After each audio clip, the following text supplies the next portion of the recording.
The Greek in which the gospel is written in says it this way. When the days drew near for Jesus to be taken to his exodus, he made his face into hard flint to go to Jerusalem.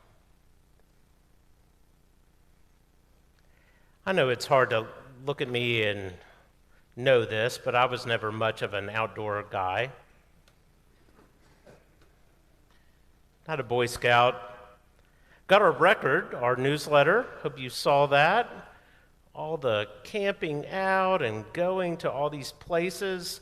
Had our associate David looking 10,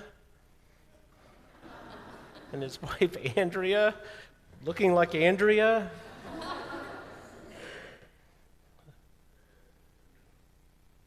Jonah Venke wrote a great article about Canuga. It was wonderful. And it almost made me want to go camping, although not enough. And the one thing I know, I've never done, but I think that happens, is that flint can cause fire, right? Jesus made his face into hard flint to go to Jerusalem. Flint is combustible in the right circumstances. And Jerusalem, where he set his face, was definitely that sort of combustible place. The wrong word said here or there, a too passionate sermon on the wrong topic in front of the wrong crowd. We know a little bit about this here.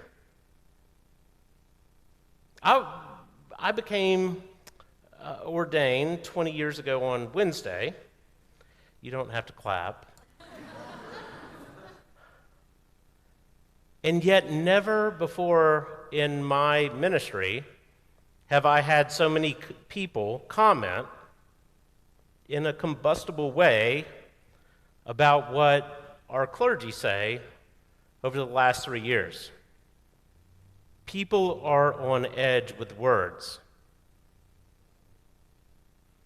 And that is Jerusalem. And Jesus sets his face like flint to go to that combustible place. Jerusalem, if you didn't know this, means a city of peace. Jerusalem, salam, Arabic for peace, shalom. Sound familiar? And yet Jerusalem back then, like now, wasn't a place at all of peace, but a powder keg of competing claims of power. Particularly at that time that Jesus set his face to go there, because he was going there for the Passover. Now, if you know anything about Scripture, that was the most powder keg moment in a powder keg era in a powder keg city. The Passover is this celebration of Israel throwing off oppressors, of being liberated. And Jesus sets his face like hard flint to go there then. Someone else set his face to go there then as well. His name was Pontius Pilate. He was coming from the coast, a place called Caesarea Maritima. If you've ever been there, it's beautiful. You can see why the oppressor would hang out there. But he's coming into Jerusalem from the other side that Jesus is coming into, and he's doing it for the same reason. It's Passover. Jesus is proclaiming liberation. Caesar, through Pontius Pilate, is proclaiming that whatever Passover happened in the past, celebrate that, but it's not happening again here. There's no new Passover that's about to happen. that are going to overthrow foreign empires. Not on his watch. Now, up to this point, Jesus has spent his entire ministry in the north, in a place called the Galilee. I've been to the Galilee. It's beautiful. One of my favorite associates, and I have many, by the way. I have great associates. I went there with her for the first time, and she almost wept and said, "Isn't it great that Jesus got to grow up in a place as beautiful as this?" And it is. It's beautiful. It's pastoral. It's lush in a way that Jerusalem in the south is not. There's everything there, the Sea of Galilee, and it's a place that you can consider the birds of the air and the lilies of the field. It's a place that your soul can be restored. And that's where Jesus was raised and nourished and taught. He didn't even go to the big cities. That was shocking to me.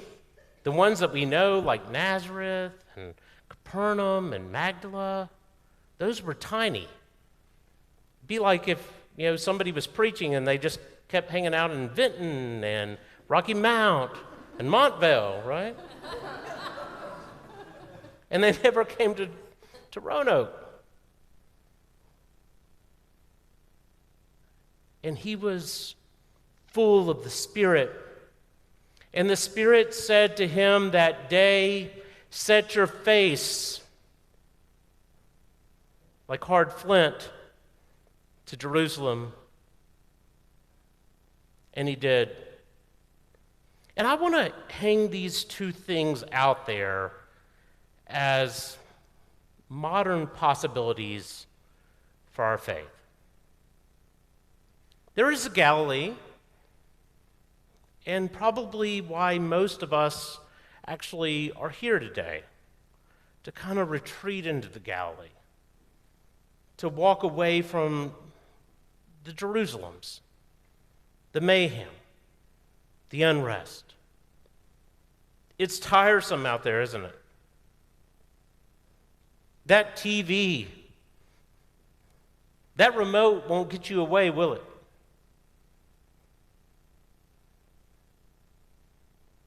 The news hangs on us.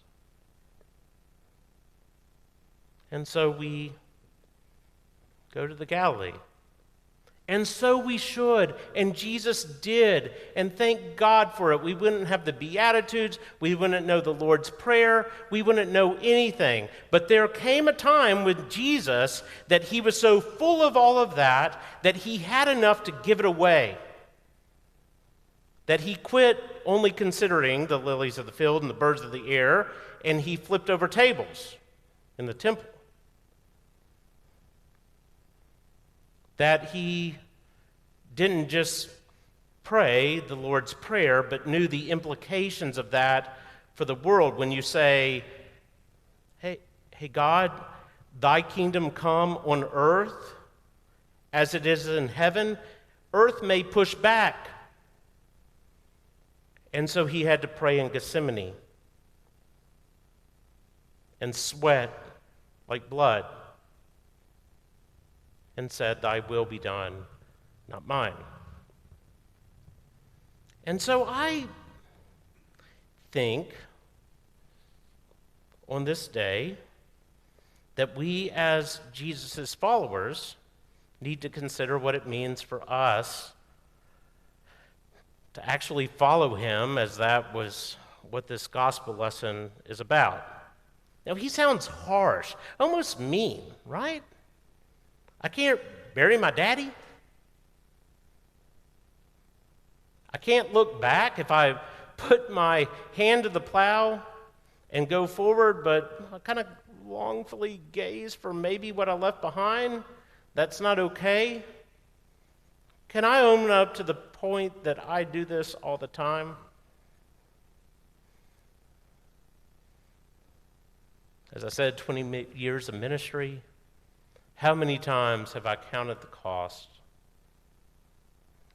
I guess it's only through grace that Jesus keeps letting me come along. And yet he's not going to do that. He's going to push ahead. And why will he do that? I mean, biologists say the strongest drive within all of us is self-preservation, the continuation of the species. I'll tell you a good way to shut down the species: go to Jerusalem.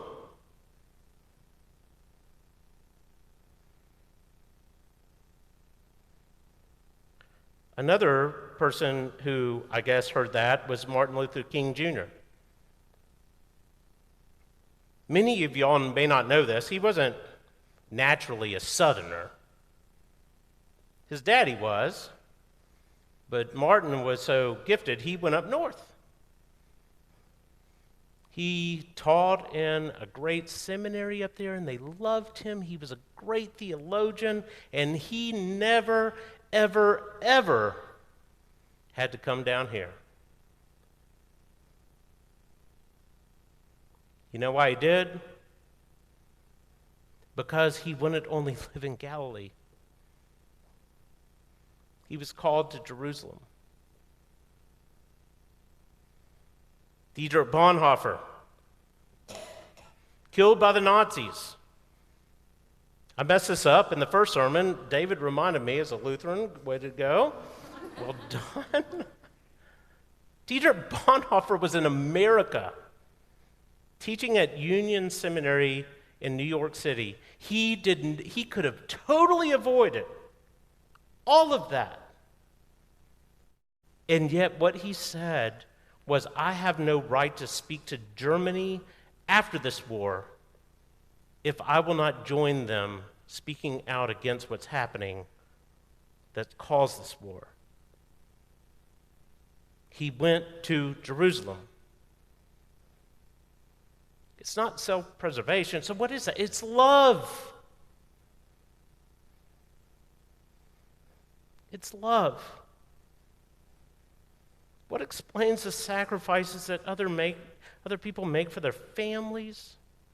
That many of you who I know give of yourself for others? What holds you back from doing it more? What scares you? Well, what I wanted to lay out there is it scared him too. That's why we have Gethsemane. So for all of us, there is the Galilee. That place where we're fed and whole and know who we are. And yet God doesn't leave us there. He's always calling us to something more beyond ourselves.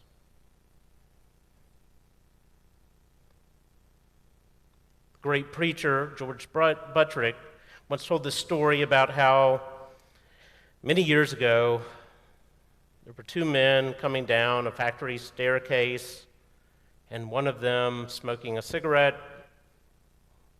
flicked the bud into what he thought was a bucket filled with water. It was gasoline. It erupted, and one man instinctively, therefore, ran down the rest of the stairs, out the door, and saved himself.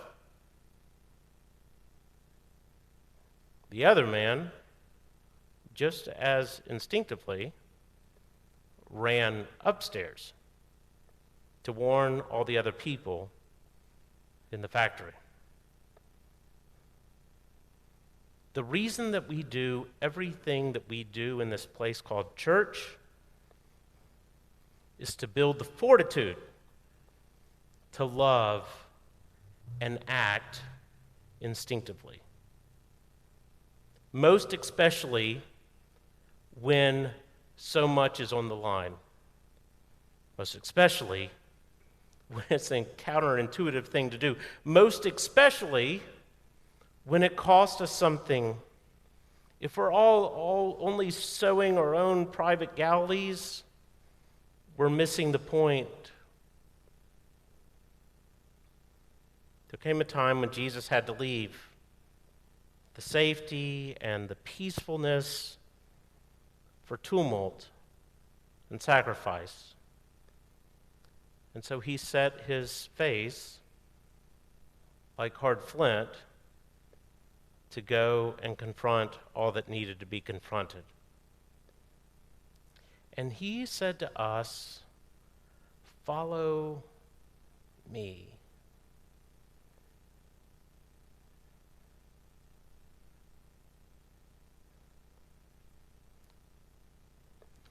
It's summer, it's beautiful, and yet he won't give it up.